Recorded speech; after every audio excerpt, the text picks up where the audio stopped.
Comparaison de deux nombres décimaux.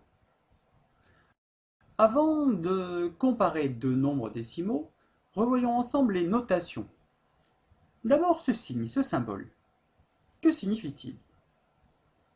Il signifie est plus grand que, ou encore est supérieur à. On va donc pouvoir lire et écrire par exemple que 12 est plus grand que 7. Maintenant, ce symbole-là, il signifie est plus petit que ou encore est inférieur à. On peut donc écrire que 3 est plus petit que 9. Comparons maintenant deux nombres décimaux. Alors déjà, que veut dire le verbe comparer deux nombres décimaux? Comparer deux nombres, ça va être d'abord savoir parmi ces deux nombres s'ils sont déjà égaux ou différents.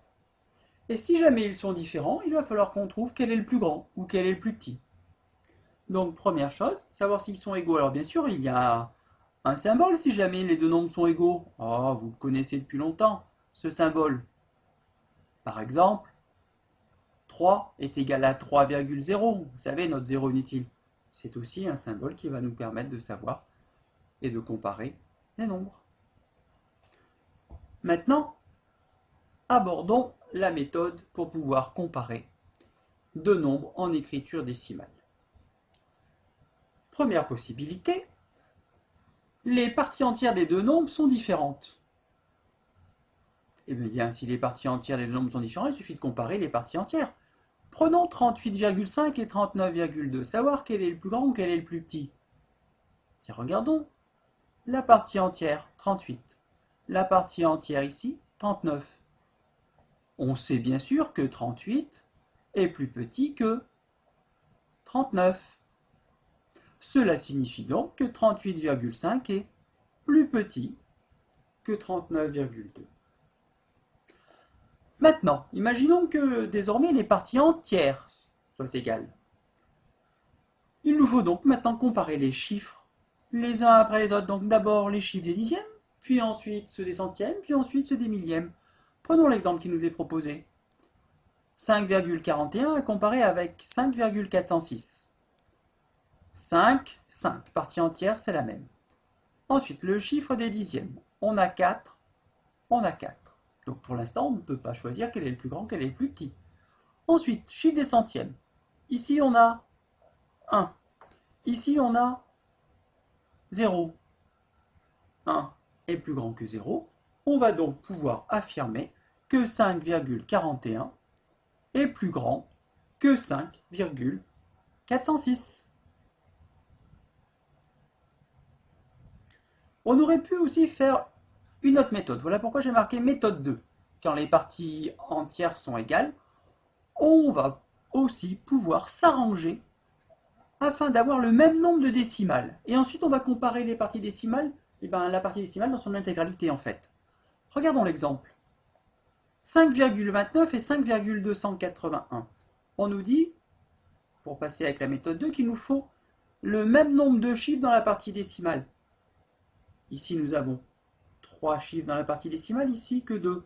Oh, mais il est facile de transformer 5,29 pour avoir 3 chiffres après la virgule. Il suffit d'écrire 5, oui, 290, on rajoute un 0 inutile. Et maintenant, il suffit donc de comparer notre partie décimale. Donc, il nous suffit de comparer 290 avec 281. Vous savez que 290 est plus grand que 281. Donc, on peut affirmer que 5,29 est plus grand que 5,281. Une remarque avant de clôturer cette leçon. Il va falloir faire attention à la chose suivante. Un nombre décimal qui possède le plus de chiffres n'est pas toujours le plus grand. Alors, je m'explique. Prenons l'exemple suivant. 5,9.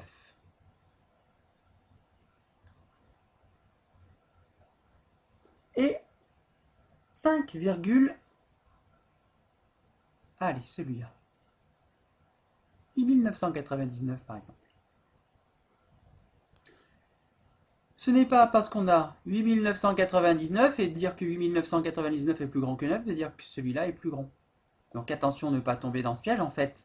Si vous regardez, si on fait la méthode qu'on a déjà vue, même partie entière, 9 est plus grand que 8, donc 5,9 est plus grand que 5,8999. Donc attention, ne vous précipitez pas pour comparer deux nombres décimaux, appliquez bien l'une des deux méthodes que l'on a vues juste avant.